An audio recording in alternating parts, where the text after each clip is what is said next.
Hello दोस्तों, स्वागत है आप सभी का एक बार फिर से आपके अपने यूट्यूब चैनल गोले का ज्ञान जीके जी में। और यूपी पुलिस कांस्टेबल एग्जाम के अंतर्गत ये हमारा तीसरा प्रैक्टिस सेट है। जैसा कि आप सभी लोग जानते हैं कि बढ़िया बेहतरीन तैयारी हमारी जीएस की चल रही है और ये हमारा तीसरा प्रैक्टिस सेट है। और उम्मीद करते हैं कि इससे पहले के दोनों प्रैक्टिस सेट आपने देख लिए होंगे। बहुत ही बेहतरीन प्रश्न मैंने उसमें शामिल किए हैं और पूरी गारंटी है कि उसमें से कोई ना कोई प्रश्न हर एक सेट से आपके पेपर में जरूर फंसने वाला है। तो किसी भी प्रैक्टिस सेट को आप छोड़ेंगे नहीं, सारे के सारे प्रैक्टिस सेट आप देखते जाइए।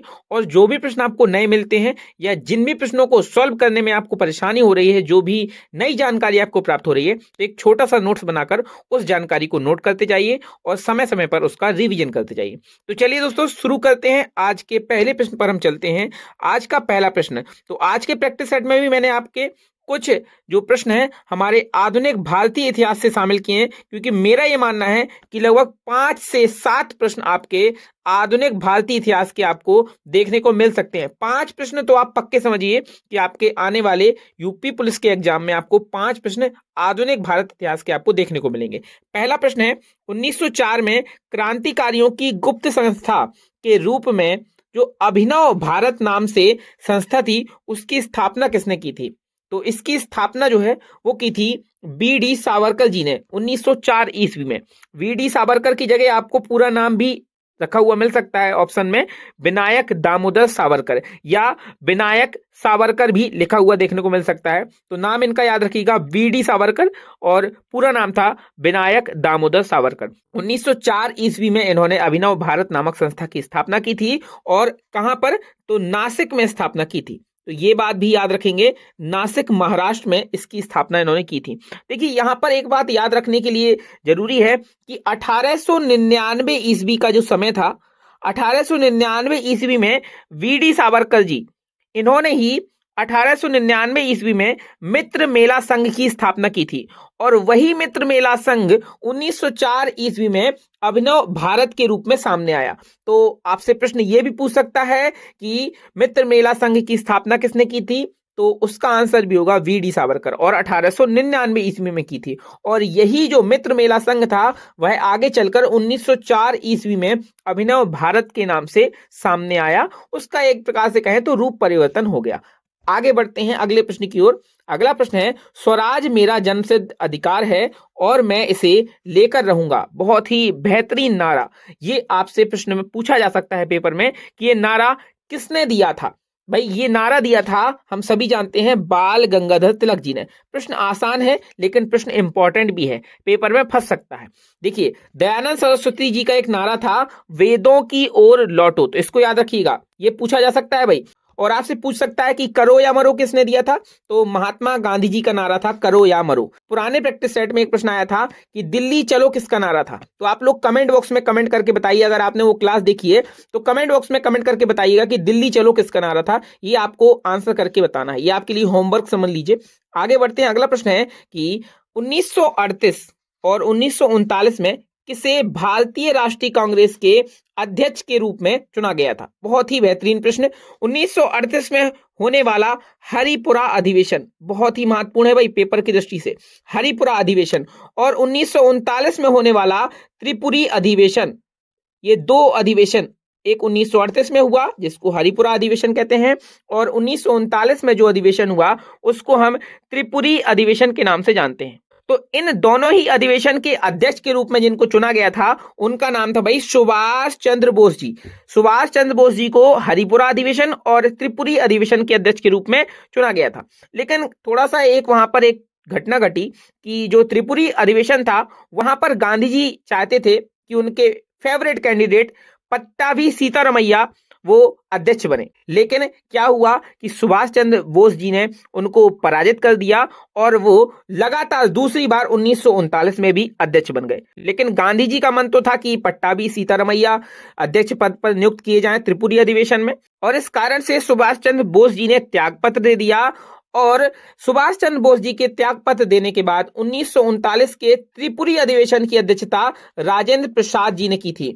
तो यहां पर प्रश्न आपको घुमाकर भी पूछा जा सकता है कि 1939 के त्रिपुरी अधिवेशन की अध्यक्षता किसने की थी? तो अध्यक्षता की थी राजेंद्र प्रसाद जी ने। लेकिन त्रिपुरी अधिवेशन का अध्यक्ष के रूप में चुना किसको गया था? ये चुना गया था सुभाष चंद्र बोस जी को, लेकिन उन्होंने त्याग पत्र दे दिया था। किस वजह से? गांधी जी से मतभेद होने के कारण। चलिए आगे बढ़ते हैं अगले प्रश्न की ओर। अगला प्रश्न पूछा गया है भारतीय राष्ट्रीय कांग्रेस की प्रथम महिला अध्यक्ष। ये एक ऐसा प्रश्न है जहां पर स्टूडेंट सबसे ज्यादा कंफ्यूज होते हैं। आपसे ये पूछा गया है कि प्रथम महिला अध्यक्ष कौन थी। आपसे ये नहीं पूछा गया है कि प्रथम भारतीय महिला अध्यक्ष कौन थी। भारतीय महिला अध्यक्ष होने में और महिला अध्यक्ष होने में फर्क है। तो अगर हम प्रथम भारतीय महिला अध्यक्ष की बात करें तो हमारा आंसर सरोजिनी नायडू होगा। लेकिन अगर हम प्रथम महिला अध्यक्ष जो कि इस प्रश्न में पूछा गया है उनकी बात करें तो वो थी एनी बेसेंट। 1917 का कलकत्ता अधिवेशन, 1917 का कलकत्ता अधिवेशन जब प्रथम बार कोई महिला भारतीय राष्ट्रीय कांग्रेस की अध्यक्ष बनी, तो 1917 के कलकत्ता अधिवेशन में प्रथम महिला अध्यक्ष कौन हुई? एनी बेसेंट हुई। लेकिन अगर आपसे पूछा जाता है कि प्रथम भारतीय महिला अध्यक्ष, तब हमारा आंसर सरोजिनी नायडू होगा। तो यह अधिवेशन था 1925 का कानपुर अधिवेशन। ये पहली बार था जब कोई भारतीय महिला भारतीय राष्ट्रीय कांग्रेस के अध्यक्ष पद पर तैनात की गई थी। तो ये डाउट भी आप लोगों का क्लियर हो गया होगा। चलिए बढ़ते हैं। फिलहाल इस प्रश्न का जो आंसर है वह एनी बेसेंट है। 1917 के कलकत्ता अधिवेशन में एनी बेसेंट भारतीय राष्ट्रीय कांग्रेस की प्रथम महिला अध्यक्ष बनी थी और 1925 के कानपुर अधिवेशन में सरोजिनी नायडू भारतीय राष्ट्रीय कांग्रेस की प्रथम भारतीय महिला अध्यक्ष बनी थी। आगे बढ़ते हैं अगले प्रश्न की ओर। भारत में प्रतिवर्ष राष्ट्रीय उपभोक्ता अधिकार दिवस कब मनाया जाता है? बेहतरीन प्रश्न है। प्रतिवर्ष राष्ट्रीय उपभोक्ता अधिकार दिवस की अगर हम बात करें तो यह मनाया जाता है 24 दिसंबर को। आगे बढ़ते हैं। अगला प्रश्न पूछा गया है कि किस अधिनियम को मॉन्टेग्यू चेम्सफोर्ड सुधार के नाम से जाना जाता है? मॉन्टेग्यू चेम्सफोर्ड सुधार के नाम से किस अधिनियम को जाना जाता है? तो 1919 ईस्वी में मॉन्टेग्यू चेम्सफोर्ड अधिनियम आया था और इसको हम कहेंगे कि यह भारत शासन अधिनियम 1919 के नाम से जाना जाता है। विकल्प भी हमारा एकदम सही आंसर होगा। आगे बढ़ते हैं अगले प्रश्न की ओर। अगला प्रश्न है किस वायसराय के कार्यकाल के दौरान भारत की जो राजधानी है वह कलकत्ता से स्थानांतरित होकर दिल्ली बनाई गई थी? तो भाई 1910 से लेकर 1916 ईस्वी तक, 1910 से लेकर 1916 ईस्वी तक लॉर्ड हार्डिंग जो थे वह भारत के वायसराय के पद पर कार्य कर रहे थे और 1911 में ही दिल्ली दरबार, तृतीय दिल्ली दरबार लगा था 1911 में, जहां पर जॉर्ज पंचम के राज्याभिषेक की घोषणा की गई थी। और इसी घोषणा के दौरान दिल्ली दरबार में ही बंगाल का जो विभाजन था उसको निरस्त कर दिया गया था और कलकत्ता से दिल्ली राजधानी को स्थानांतरित करने की घोषणा की गई थी। तो आंसर होगा विकल्प बी। लॉर्ड हार्डिंग के समय में 1910 से 1916 उनका समय था और इसी दौरान ही जो भारत की राजधानी है वो कलकत्ता से स्थानांतरित होकर दिल्ली को बनाया गया था। आगे बढ़ते हैं अगले प्रश्न की ओर। रूपसी हवाई अड्डा भारत के किस राज्य में स्थित है? रूपसी हवाई अड्डा, तो इसका आंसर हो जाएगा विकल्प बी। यह भारत के असम राज्य में स्थित है। विकल्प बी इसका सही आंसर होगा। आगे बढ़ते हैं अगले प्रश्न की ओर। विश्व जल दिवस कब मनाया जाता है? बेहतरीन प्रश्न। विश्व जल दिवस और विश्व पृथ्वी दिवस भी हमें याद रखना है। विश्व पृथ्वी दिवस भी इंपॉर्टेंट है। तो विश्व जल दिवस की अगर हम बात करें तो यह मनाया जाता है 22 मार्च को और अगर हम विश्व पृथ्वी दिवस की बात करें तो यह मनाया जाता है 22 अप्रैल को। तो दोनों ही डेट याद रखेंगे, 22 मार्च और 22 अप्रैल दोनों ही डेट इंपॉर्टेंट हैं। विश्व पृथ्वी दिवस 22 अप्रैल को, विश्व जल दिवस 22 मार्च को। आगे बढ़ते हैं अगले प्रश्न की ओर। अगला प्रश्न पूछा गया है भारत का राष्ट्रीय युद्ध स्मारक कहाँ स्थित है? तो जो भारत का राष्ट्रीय युद्ध स्मारक है यह नई दिल्ली में स्थित है। विकल्प सी इसका सही आंसर होगा। आगे बढ़ते हैं अगले प्रश्न की ओर चलते हैं। यूनिसेफ की स्थापना किस वर्ष में हुई थी? यूनिसेफ की स्थापना किस वर्ष में हुई थी? तो भाई 11 दिसंबर 1946 ईस्वी को यूनिसेफ की स्थापना हुई थी और इसका जो मुख्यालय है वो कहां पर है? न्यूयॉर्क में इसमें इसका मुख्यालय है। न्यूयॉर्क में इसका मुख्यालय है। न्यूयॉर्क संयुक्त राज्य अमेरिका में इसका मुख्यालय है और 1946 ईस्वी में 11 दिसंबर 1946 ईस्वी को इसकी स्थापना हुई थी। तो विकल्प ए हमारा सही आंसर हो जाएगा। आगे बढ़ते हैं, अगले प्रश्न की ओर चलते हैं। रविंद्रनाथ टैगोर को नोबेल पुरस्कार किसके लिए मिला था? तो भाई रविंद्रनाथ टैगोर जी को जो नोबेल पुरस्कार मिला था वह इनको इनकी रचना गीतांजलि के लिए मिला था। गीतांजलि गीतांजलि के लिए इनको नोबेल पुरस्कार मिला था और गीतांजलि साहित्य के क्षेत्र से संबंधित है, यानी साहित्य में इनके द्वारा की गई रचना गीतांजलि के लिए इनको साहित्य का नोबेल पुरस्कार प्राप्त हुआ था और ये नोबेल पुरस्कार प्राप्त करने वाले प्रथम भारतीय थे। सन 1913 ईस्वी में इनको साहित्य के लिए नोबेल पुरस्कार मिला था। आगे बढ़ते हैं, अगला प्रश्न है मशहूर लिंगराज मंदिर किस शहर में स्थित है? तो अगर हम लिंगराज मंदिर की बात करें तो यह उड़ीसा भुवनेश्वर में स्थित है। तो भुवनेश्वर शहर में मशहूर लिंगराज मंदिर स्थित है। हमारा आंसर हो जाएगा विकल्प बी। आगे बढ़ते हैं अगले प्रश्न की ओर। अगला प्रश्न है भारत में पल्स पोलियो प्रतिरक्षण कार्यक्रम कब शुरू किया गया था? तो भारत में जो पल्स पोलियो प्रतिरक्षण कार्यक्रम, आप लोग सुनते हैं ना, पोलियो की 2 बूंद जिंदगी की, जो आप लोग ऐड में भी देखते होंगे, पोलियो की जो खुराक बच्चों को दी जाती है,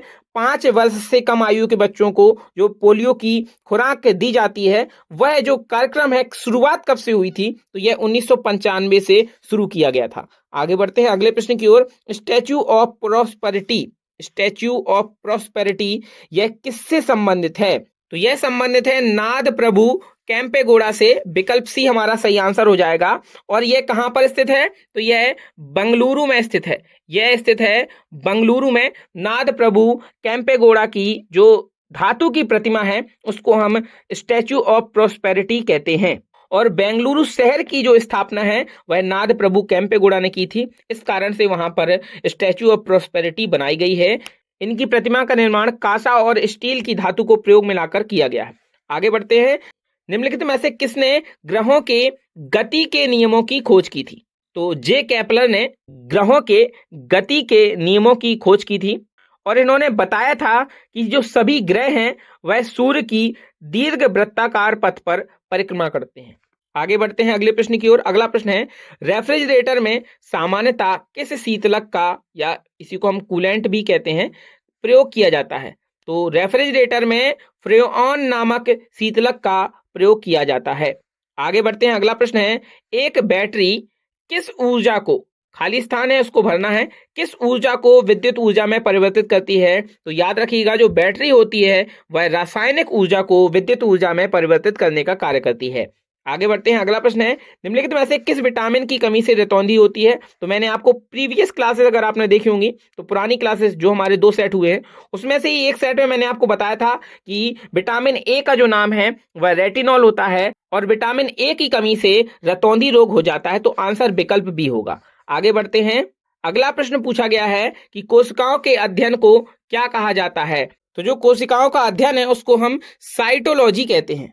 अब एक और प्रश्न आपको कमेंट बॉक्स में कमेंट करके बताना है कि विटामिन डी की कमी से कौन सा रोग होता है। ये प्रश्न भी आप कमेंट बॉक्स में कमेंट करके बताएंगे। तो साथियों ये क्लास आपको कैसी लगी कमेंट बॉक्स में कमेंट करके बताइएगा और जो प्रश्न मैंने आपसे पूछे हैं उनका भी आंसर आप कमेंट बॉक्स में जरूर बताएं। क्लास अगर पसंद आई हो तो क्लास को लाइक करें और रेगुलरिटी के साथ डेली आप क्लास लेते जाइए। ये गारंटी मैं आपको देता हूं कि जब आप रेगुलरिटी के साथ इन क्लासेस को ले रहे होंगे और जो भी पॉइंट्स आपको कहीं कंफ्यूज कर रहे हैं या जिन प्रश्नों में आपको थोड़ा कठिनाई हो रही है उनको आप नोट डाउन करते हुए उनका रिविजन करते चलेंगे तो 1 महीने के अंदर आप देखिएगा आपके अंदर कितना ज्यादा सुधार हो चुका होगा। और गारंटी है कि जीएस में आप फोड़ कर जरूर आओगे आपके आने वाले पुलिस के एग्जाम में। तो चलिए दोस्तों मिलते हैं अगले प्रैक्टिस सेट के साथ। तब तक के लिए स्वस्थ रहिए, मस्त रहिए, पढ़ते रहिए और बेहतरीन तरीके से अपना रिवीजन करते रहिए। जय हिंद, जय भारत।